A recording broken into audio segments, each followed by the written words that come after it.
What's up? Trog here with totally off-the-cuff intro to Hard and Heavy, No Life Till Metal with Scott Waters. And, wow, this is lame. Welcome to what? We have not done one of these for months. It's been a long time. And I definitely appreciate everybody asking. Yeah, me too. Very cool. It's just we live in different states and sometimes it's hard for us to get together. Yeah, and you know, money and stuff. So 1986 we got for you today, like top 50-ish? 55, like that. I think. 55 or so. And it was kind of a pisser coming up with it. Which it always is, right? It always is, but this time I really labored over this one. Yeah, this took us about a month or two to whittle it down. Yeah, I mean, some of the stuff I cut I love, so, yep. And then there's stuff that he really liked that I'm not as much into, you know? Right. So it was a little easier to pass. Our top 10s usually came pretty close. But our top 5 was pretty much right on. Yeah. We pretty much had the same things for top Especially 5. Definitely the top 4. Oh, yeah. Yep. Anyhow, go ahead. All right, we'll start. Well, you got a few more, so why don't you go ahead? Okay. Now, these top 40 or so are not necessarily in any order. We did do kind of an order, but... Right. It's only general until we get to the top 15. 15, yeah. So right now we're just going to go with the bottom of the barrel, but not because we think they're not good. Right. And so, a lot of these ones at the bottom, I don't even know them. I wasn't as into metal this year. I think, especially on a lot of the thrash stuff, I think I had I just didn't follow it. Scott did, I didn't. I love the thrash stuff, so. Yeah. So go for it. Alright, so first one I picked, and this one neither one of us had on vinyl, but this is KREATOR, Pleasure to Kill, German thrash metal. This was their second full-length album, I believe. Pure speed, pure aggression. It was what it was all about then. It was different from the whole LA scene and the whole... Is this their first album? No, this is I think it's their second album. Okay. Second full-length album. See, I've never even heard KREATOR. I know of them because of you. Well, you've heard Destruction, right? I've heard Destruction. Okay, now yes. Destruction and KREATOR, early Destruction are not that far apart. Okay. Very similar, just that real raw, noisy, fast sound. And KREATOR always had that red devil guy who was like, I don't know if he's their mascot or... Yeah, there he is. Yeah. This is a cool cover. I love this cover, and I love this album too. Just don't particularly have this one on vinyl right now. But anyhow, raw, heavy. Mile's vocals are just really rough and very different from, I said the LA, but not LA, it's the Bay Area scene that was going on at the same time, actually. Yep. Of course, the Bay Area scene at this time was huge. You know, you had Metallica and Megadeth. And Exodus, and all these bands were huge by this time. So was Possessed Bay Area too? I believe so. Yeah, they were right around 86, 87. Hyrax, Testament, Legacy, they were known at the time. But anyhow, just very raw, heavy. One of my favorite thrash albums from that time period. Just didn't make our top 15 list. Destruction from Germany. Right. All right. Okay. Yeah, let's do this one. Yngwie Malmsteen. Yngwie J. Malmsteen. So don't mix him up with all the other Yngwie Malmsteens. Right. This was his third outing, Trilogy, with the cool, he's in the Blackmore pose, fighting the dragon with his magic guitar kind of thing. I don't, I'm looking at the titles and I'm like, oh yeah, I don't think I had this one. Alright, well I did. I was a huge Malmsteen fan. I do remember, you don't remember, I'll never forget, because that title always stuck with me. I remember that one. And it's a very commercial, not commercial in a bad way, but it's a very memorable song, very hooky song. Right. Yeah, I was a huge Yngwie fan at the time. I saw him live on his Rape and Pillage tour a couple years before that. With this album, I thought it was weaker than the first two. The first two are more just... First two were pretty awesome. I was a big fan of the first two, and in fact, I think I did see him on the Marching Out tour. I didn't see him on this one. Yeah, and that's the thing about this album is that's how I felt at the time. I just felt it was weaker. It didn't have it was a little more commercial. It was pushing more towards that 80s rainbow sound almost, you know? Yeah, I mean, and no one can doubt the fact that Malmsteen was a huge Blackmore fan. Exactly. I mean, right down to the way he looked. Blackmore and Uli Roth. He was a combination of the two. So. And with Yngwie, man, the guy, I mean, stellar virtuoso guitar player. No one can, very few can outdo his technique or his speed or all that stuff. But he can't really write a song to save his life. Not a decent one in my estimation. I mean, I like his instrumentals the best. Oh yeah, the first album, those instrumental pieces were amazing. Yep. And his ego didn't help either. Yeah. So, but it's a good album. I like it. It's just at the time I remember when it came out, I was disappointed because it was not as it was more commercial sounding. Yeah. Now, I like it. Is it my favorite album from him? No, but it's a very good album. Definitely deserving of being in the top 50 for that year. Yeah, for sure. Yeah, it was good stuff. Yeah, it's a good album and a very cool cover. And I remember a lot of my Christian friends were offended by it because, they're making fun of the Trinity. I'm like, oh yeah, right. Are you serious? Well, you got to remember, this is '86. I was in college. I was involved in a lot of Christian groups, and they were trying to get me out of that whole scene. And they were like, "Oh, they're making fun of the Trinity." And I'm like, "Really? How?" The three-headed monster. Oh, whatever. A trilogy, get it? 3 heads. It's not called Trinity. It's called Trilogy. It was his third album, therefore the trilogy. And no. My limited worldview the 3 only means one thing. Anyway, enough of that. Your turn. Staying with the German thrash metal sound. Yep. Eternal Devastation, Destruction. Again, this one I have on CD only, and Randy didn't have it on vinyl either, so that's why I'm showing. That was CD. the third album, right? Third release. Third release, I think. Yeah. Okay. And I always mix them because they always had the EPs and all that kind of crap. Well, they had Sentence of Death, and then they had Infernal Overkill. I had those too, and I didn't get the third. Eternal Devastation. And I love this record. It's again, put next to Creator, it's very raw, fast, and it was what it was about. It was speed for speed's sake. It was look how fast and heavy we are, and it was the early roots of death metal, really, along with American bands like Death and Possessed. Right. I think it's a great album, and they were a power trio, man. They were just they were pretty heavy and pretty brutal, pretty raw at the time. Yeah. So of the 3 bands that people put up there as the trilogy of the Trinity of come on now of German thrash metal bands. Hard to say, but I always put Creator at the top of the heap. But Destruction definitely belongs there either. Great band. I'd probably put Destruction at the top because mainly they're the only ones that I know from that area. And I'm a huge Sodom fan too, so I love. So I don't know them either. All right. Okay, this was Saint's second album. Probably one of the best Christian traditional metal bands that there were. Absolutely, I love this album. It's so fantastic. Completely different from Stryper from the same period because Stryper were, they're heavy, but they're on the glam side of things. Where Saint were definitely in the priest camp and just that real riff-based metal. She accused me of being a priest clone, and I know more priest clone than any other band who's inspired by Judas Priest. No one's going to listen to Saint and think, oh, that must be a Judas Priest song, right? Yeah. Yeah, exactly. I mean, it was similar enough that I liked it because who doesn't like Priest? Exactly. And if you're doing it well, whether you're trying to be like them or not, I mean, it's just a good sound. Yeah, great guitar playing, fantastic vocals. Josh Kramer is great vocals, and I've actually met him several times. He's a really nice guy. Met him once, real nice guy. Kind of reminds me of like Mr. Rogers when you first see him. It's like, hey, who's this guy? Yeah, and he's all clean cut. And then he puts on the leather and the spikes, and he gets on stage, and awesome. So on here, what we got? In the Night, that was a big one off this one. In fact, Tychus used to cover that. Yeah, matter of fact, I got on stage and sang with you one time. That's right. Yep. I had to coach you up too. I was like, dude, come on. And you're like, nah, I'm not gonna. I didn't know the words. I knew the song, I just didn't know all the words. So, but I think I just did the choruses with you. Space Cruiser is a good one. Oh yeah. Primed and Ready is another good one. Primed and Ready. Yep. Good album. Just their first. It was part of a trilogy of albums that they were great. And for a long time, it was all there was. There was Warriors of the Sun, this one, and Too Late for Living. And then we didn't hear from them for a long time. Yep. And now they've put out a ton of stuff. A ton of records, yep. This was one of the classic ones for sure. Cool cover too. And that's on a Pure Metal label, which anything on that label is pretty collectible these days. It's just which I'm not. Now this has got to be some kind of scripture reference. It is. Matter of fact, if I'm not mistaken, the Revelation scripture may be on the back somewhere. Oh yeah, it is. And I stood upon the sand of the sea and saw a beast rise up out of the sea, having 7 heads and 10 horns, and upon his heads the name of blasphemy. Now, I see 3 heads. I don't know where the other 4 are. So, maybe it's not a literal interpretation of the scripture. It's just he was so big we couldn't get him on the picture on the cover. He had 10 heads, so 7.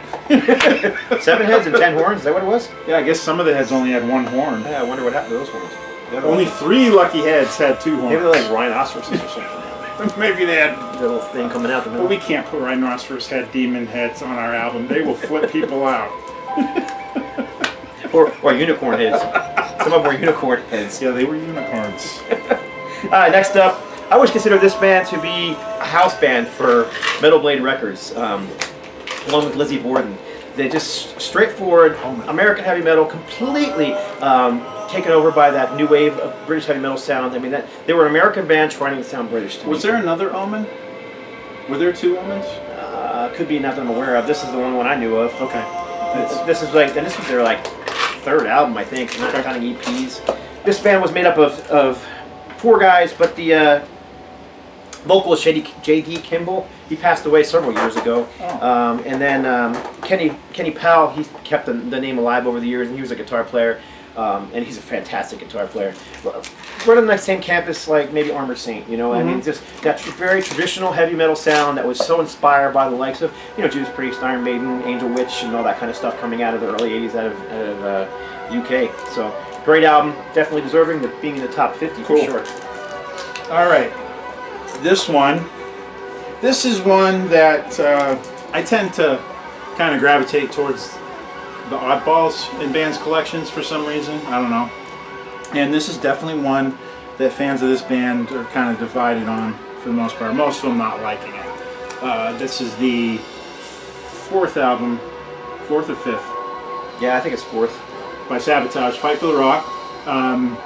They had made the switch to Atlantic from Combat for album 3, Power of the Night, and they got their sound changed a little. But it still had that heavy metal sound, you know. But this one was definitely a bit more commercial. Yeah, and for some, what is it with Atlantic and them forcing bands to go into a more? I don't know, but it was the same with Raven. They did the yep. same thing with them. Who knows? But it did happen. So a lot of fans were kind of divided on this one. I like it, and I like it mainly for the reason that they did cover the Badfinger song Day After Day, because there's something about John Oliver's voice that it just gets to me when he's singing. I mean, he's got a brutal voice when he wants to, but then when he's singing a ballad, there's just something about the quality of his voice that just rips my heart out, and that's a rip your heart out song anyway. So another Out on the Streets, another cut that's a lot like that. Lady in Disguise is similar.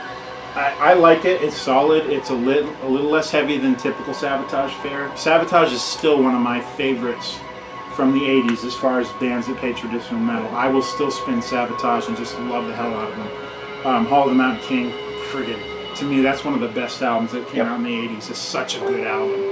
And so Fight for the Rock, love it or hate it, I think it's worth it. I still think it's better than most of the stuff that came out that year. I dig it, but that's all right if you don't. It didn't make my list, actually. When we first did our list, you know, this is what I picked, this is what I picked. That one wasn't on my list, but Randy really liked it, so yeah. We both have some of those on here. It's gotten a little thin, slim pickings for me as we're getting later into the 80s, because I wasn't in the center of the metal stuff as much as I was earlier. So it's actually getting a little harder as we're getting into the later 80s for me.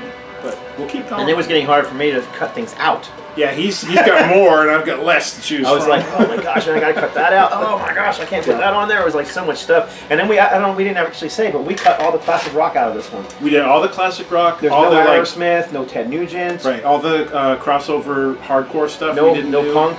And we cut out all the most of the glam metal too, all the pop metal. Yep. Most of it, yeah. So we definitely. We had to. There was just too much. Yep. We made a but there was also there was a ton that I just did not. I had no inkling about. But we just made a conscious decision. That was right away too. Yeah. Let's take off the classic rock stuff because there was always that thing: is this really metal or not? Because I could have addressed more of the classic rock and punk stuff that we cut out than I could. Because I think, '86. That was definitely when I started getting turned on to things like Dead Kennedys and Suicidal Tendencies and all that punk stuff that. You know, most metalheads weren't really into yet. I mean, the crossover hadn't really happened. It was starting to happen, you know. But. Okay, next up, this is Savage Grace. Freaking fantastic album. I saw these guys live on this tour. I just remember, it was at the Penny Arcade in Rochester, New York. I just remember being right at the front of the stage and banging my head the entire time. So into it. I got to meet afterwards the guitar player with the blonde hair, whose name I forgot. I don't remember what his name is. His name's back here, but I can't remember if he was actually the guy that was on tour with him or not. But he was so cool afterwards. He invited me and my buddy backstage, and Gave us both drinks, and of course we were underage, so that was really smart. But yeah, but cool for you. Yeah. So anyhow, I love this record. It's just speed metal is what I call it. It's not quite thrash, but it's a little bit faster than the Armored Saints or Omens and stuff like that. What would you say was the ultimate speed metal band ever, in your estimation? Wow. Maybe Agent Steel. Okay. That was the first one that came to mind. See, I don't know that I can really differentiate thrash and speed. And the difference between thrash and speed metal, to me, there's not a whole lot of huge Okay. difference. Usually when there's less rawness to it, less riffing, and there's clean vocals, I usually tend to call it speed metal. Okay. Like Deliverance, Weapons of Warfare. I mean, some people call it a thrash album, but I mean, you put that up next to Creator, it's like two different animals. True. So that's kind of where I... So it's really, speed and thrash, you're really starting to split hairs. You're splitting hairs, yeah. So anyhow, that's what you're going to get with Savage Grace, and I believe this was their second full-length album. Yeah, I think it was their second full-length album. I could be wrong. I don't know. They had 2 full-length albums out, a couple of EPs, and these guys are from LA, but they don't look like your typical LA band. No, definitely not. No, they were a metal not band. in 86. So, yeah, so Metal Blade Records released Restless Records. Yeah, and then they always had the controversial covers too. They were always really very sexist. Oh, is that the one? This is the one, the band that had the cop and the girl was chained to his motorcycle? Yeah, Okay, yeah. And then the first one had the girl and the bondage girl on the front cover. Yeah. And then they had the one. Anyhow, yeah. There was always a girl in there, and this was actually probably less that way. But this is kind of Spinal Tap-ish, you know. Oh yeah. Remember? Yeah, I mean, because but she's not smelling the glove. she's not she's smelling the axe. Smell the axe. What is it? After the fall from grace. After the fall from grace, and yeah, basically she's. You know, there's the chopping block. And the axe handle is very phallic if you look at it. Yeah. I don't want to know. There you go. Anyhow. Okay, it's like, so Saxon, Rock for the Nations. Or Rock the Nations. Why did I think it was Rock for the Nations? That's how familiar I am with that. I don't even know the title. No. But anyway, this came much later. Like early 2000 is probably when I got into this record. When I revisited the Saxon catalog, I was like, all right, I want all of it because I like Saxon. So... Okay, what's on here that's memorable? Party Till You Puke. Party Till You Puke's the only one I remember. Absolutely terrible song. I don't know what they were bad. thinking. And then there's 2 songs on here that feature Elton John as a guest on there. Get out. He is? I didn't know that. Yeah, I'm pretty sure. Elton John appears courtesy of Geffen Records. I did not know that. And Party Till You Puke is one of those songs he appears on. Elton John, Party Till You Puke, buddy. I don't want to know what you're puking on. This was a blatant attempt, to me, it was a blatant attempt at Def Leppard. They were trying to capture the American market. Once again, Saxon always seemed like they were grabbing for the American market and never being able to. Yeah, that's a good point. They were definitely like, sailing to America, just like Def Leppard did. Yeah, they were was grabbing for it and just never could catch on like Def Leppard did. And really, this album was a definite attempt at that sound. And this is another one of the new wave of British heavy metal originals. And one of probably the top 5 that got bigger than the other ones did. Oh yeah, definitely Saxon was up there, if not top. And they were huge. Top 4 in Europe. Love Saxon really, so I'm always gonna have something that I like on every Saxon album because I like their sound. Yeah. Was this after Destiny? No, that was one before, I believe. Now Destiny was even more of a commercial grab. Yes, I thought, and that one. I kind of missed this one coming out at all in '86. I remember when Destiny came out because it had the Christopher Cross song, which actually I like. Yeah, sound to it. But what is it called? Run Like the Wind. That's it. Ride Like the Wind. Ride Like the Wind. That's a great song. It is a great song, and they did a great version of it. It's just at the time, it was such an odd choice for Saxon, for a metal band. Yeah, really. But really, if you think about it, not that odd. Judas Priest had already had hits with Joan Baez cover and Fleetwood Mac cover, so not that odd if you really thought about it. But we were kids, and we didn't really know. You need to think about it. This year, '86. Saxon were trying for that commercial sound. They weren't the only ones. Oh, hell no. I mean... No, and the whole hair metal movement, that infected everybody. Yep, right down to Judas Priest. Yep, Judas Priest, Iron Maiden got affected by it. Everybody. Raven, yep. You started having the synth guitars sitting there, and yep. So it's not just... They weren't one of the only ones, that's for sure. Yeah, no one was immune to it, really. All right. Another of the German thrash metal bands. This one was never in that top 3. They're less known. Excuse me, their sound changed, but here they were just raw. Cool cover. Thrash metal. Angel Dust. Love Angel Dust. I like all the Angel Dust stuff, right down to their power metal stuff. And they haven't put an album out in quite a while, but when I hear they're working on a new album, that'd be great. So But yeah, this is just thrash metal. But unlike the Destruction, Creator, and Sodom, this definitely was more influenced by the American thrash sound. You can hear that. You can hear the kind of Metallica in here and the Megadeth and that kind of sound, you know. But it's definitely got a German sound too, so it's kind of a mix. But it's a great album. This is actually a reissue. This one's hard to find in the original. This is the No Remorse reissue from Greece, so glad to have it. But and yeah, these guys, I never heard of them back in the day. That was a band I just never heard of. they put out, this is their first album. Their second album they continued was a year or two after this one, and that album was continued to be thrash, but it was more refined. Okay. They got more, I don't know, here you could just tell they were trying to prove how heavy they were. They're trying to, you know, we're thrash metal, you know that? Yeah, exactly. And that's exactly what you got here. With the next album, they refined themselves, and you can start hearing the more of the power metal sounds going on. And then with albums after that, it was pure heavy metal, power metal stuff. So Awesome. anyhow, What were the vocals like on that? More clean? they were a little gravelly on there. They got clean later. Okay.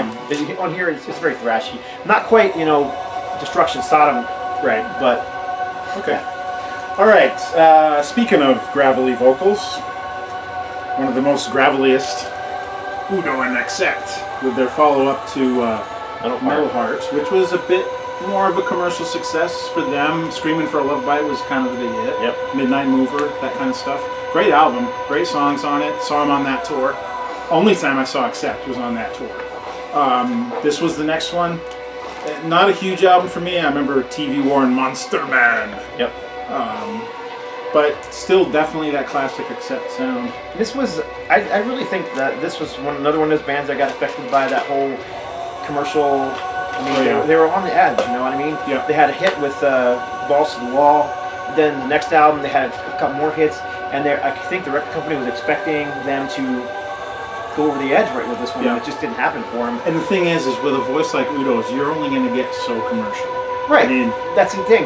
And that's the same thing with Raven. It's like these bands had a hardcore following by metal fans who weren't interested in Poison.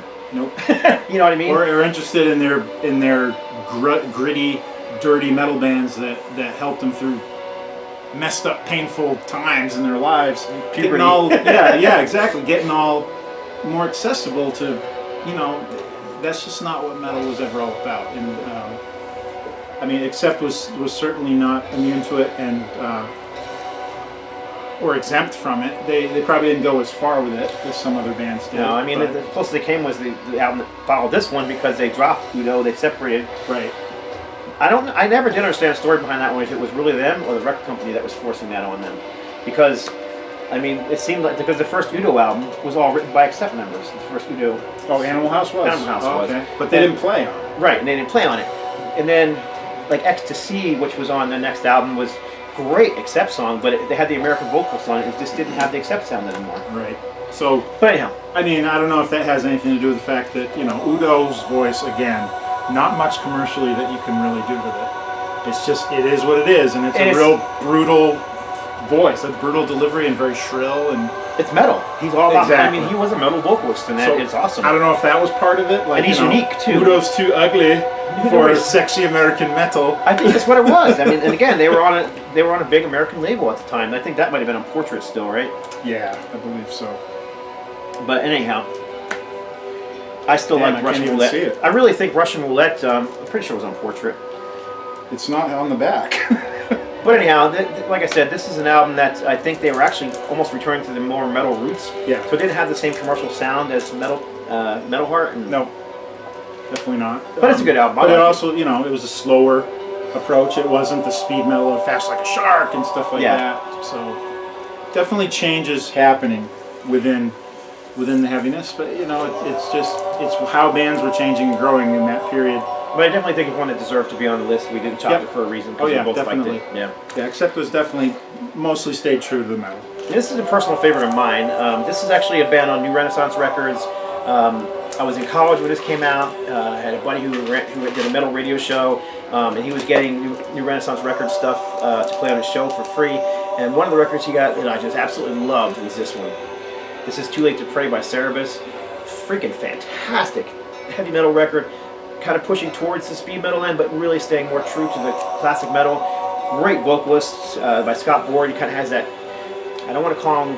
When you say Jeff Tate, you think of more operatic, but he kind of had that clean style, like like you think of when you think of Jeff Tate. But I mean, when you start singing in that particular fashion, it's a lot harder to have that character in your voice because you're singing in a classically trained way that is designed to not harm the voice, and the singers start to sound really similar to each other. But you could tell this guy had a very unique vocal sound. You know it was him. It was I mean, it was just his tone and his but so I was don't want to say Jeff Tate because it immediately takes you to that. Well, Jeff Tate, he's probably the one that commercialized that particular singing style. He really defined that style. Yeah. So anyhow, great record. 1986, Too Late to Pray, CEREBUS. This one actually was re-released on CD a few years ago. I have both the CD and it took forever to get a CD out of this. I'm glad I finally released it. Great record, true metal, not commercial in the slightest. Just solid stuff from New Renaissance Records, who did a lot of thrash stuff and Hellion and American band, yes or no? American band, yes. Cool cover too. Always like the buried. Oh yeah, Statue of Liberty. Statue of Liberty that's lost her skin. Yeah. They love stripping the Liberty statue of their skin. Okay, this one. I love this record. Kind of a controversial record. Very controversial. I mean, from a lot of different angles. So we're in 1987. Okay, so 7th Star, Black Sabbath featuring Tony Iommi. All right. So first off, Sabbath hasn't had a record since Born Again. Yeah. Yeah, which was 1983. Yeah. So it's been 4 years since Sabbath really was even in the press. Geezer was gone, Ozzy was gone, Bill was gone. Everybody's gone except Tony. And originally, from what I hear, this was supposed to be the first Tony Iommi. And that's a fact. Yeah, I mean solo record. And Tony stated as much in his autobiography. Right. Now the controversial part comes in during the recording of the demos for this, which was like around 85. Jeff Fenholt, who was the original Jesus Christ and Jesus Christ Superstar on Broadway, was working with Tony during this period. And I've labored over this story, and I think I finally got the truth out of it. For years, I just was fascinated with this whole thing. So Jeff, for years, was claiming he sang with Black Sabbath. Many people saying no, he did not, blah, blah, blah. Then all these demos surfaced that he actually did do with Tony. There was a bootleg called Star of India. And there's like about 5 or 6 tracks that were definitely Tony and him. Songs that got changed for this release. So both lyrically and vocally, but still, Fenholt is claiming he sang with Black Sabbath. Everyone else say no, it was a Tony Iommi solo thing, blah, blah, blah, blah. Both sides had their take on the matter. Now, I think, read the definitive story about what really happened, and Don Arden was at the center. Yep, Don Arden, exactly. Apparently, and this is coming from the Sabbath book called Never Say Die, which is about the years from. It's about the off years, basically, from 1978 until 99 or whatever it was, when Ozzy came back and did the reunion album. So in that book, they've got an interview with Tony, and they have an interview with Jeff Fenholt, and they're both telling their sides of the story, and it totally makes sense. Don Arden was telling different people different things. Right. Don Arden, the godfather of metal, basically. Son of a bitch of a guy, like a total gangster. Right, that's what I've heard. And Sharon's father, right? Yeah. So the apple didn't fall far from the tree, really. So he's telling Fenholt that yes, he's the new singer for Black Sabbath, and that's what Jeff really believed he was, because that's what Don was telling him. Tony was thinking something different, and Don wasn't saying the same stuff to him that he was saying to Jeff. In fact, it came down to he threatened Jeff's life, and that's why the whole thing didn't pan out. Jeff didn't end up staying for whatever reason, but Don threatened to kill him for whatever reason, who knows why. So he left. Very, very weird. So we get this album finally. Glenn Hughes of Deep Purple. Deep Purple singing, yep. Yeah, bass and vocals, which is funny because Born Again and this both featured Deep Purple singers, which is kind of cool. And Glenn Hughes, wow. What a voice. What an awesome voice. And we also had another set of demos for this that were done by Ray Gillen, correct? Oh, no, that was Eternal Idol. Yeah. Never mind, scratch that one. So, to make a long story short, we've got this album that comes out, very, very different from any of the other Sabbath albums. Probably could have just been a Tony Iommi single solo album, but for whatever reason, the record company said no, we're going to call it Black Sabbath featuring Tony Iommi, which it probably sold better with the Sabbath. I'm sure it did. More than likely. Had No Stranger to Love was kind of a hit. They had an MTV video for it. Interesting album. I didn't hear it until years after the fact. I bought it as a new release and I loved it, and it was different. And then I remember my roommate at the time was like, that doesn't sound like Sabbath at all. I'm like, no, but it's great. I mean, listen to this. I mean, it still has that Tony Iommi is a riff master, man. Even though his riff on here is cleaner and the sound is cleaner, it still has his. It's signature. still him. He does tend to sound different with different singers. I will say that. Yep. Because Tony with Ronnie, Tony with Ozzy. Totally different. It's great, but it's totally different. It doesn't sound like the Tony that recorded the first 8 Black Sabbath albums. It's just very different. So, not bad, but just, it's almost like the color of it changes with the different singers, and he's worked with a ton of different singers, and he's stayed, I mean, no Sabbath, no Tony, no Sabbath. I think that's one of the few bands we can say, yeah, if Tony wasn't there, forget it. And if I'm not mistaken, they did tour for this album, but it was not Glenn Hughes that sang most of the tour. Was it Ray Gillen? It was Ray Gillen, That's what I thought. Because if I'm not mistaken, Glenn was actually still an alcoholic at the time. Yeah. And hadn't quite gotten over that. Now he's pretty clean. heavy cokehead, too. Now he's clean, so. Yeah, he's done a lot since he's been clean. Black Country Communion. Oh, yeah. He did 2 more albums with Tony. They did the Fused album, and they did the DEP sessions. Yep, 1996. Was there a third sessions? Did he sing on the Iommi, the self-titled? He didn't. If he did, it was only maybe one song or something. But yeah. And they worked very well together. I love those really albums. Yeah, and it's a very different sound, but it's very good. Yeah, but definitely a different one for sure. I like it too, but it took me a long time to really even check it out. I wasn't really interested at first. So, and this is coming from a huge Sabbath fan. I do have them all now, and I can honestly also say that the Tony Martin years, I still haven't fully accepted them, even though I've heard tracks that are awesome from them, just not quite there yet. I like them. I don't know. I never lost interest in Sabbath. I don't know why. I just never did. But anyhow, I seem to be having all the thrash albums, which is fitting. That's your area.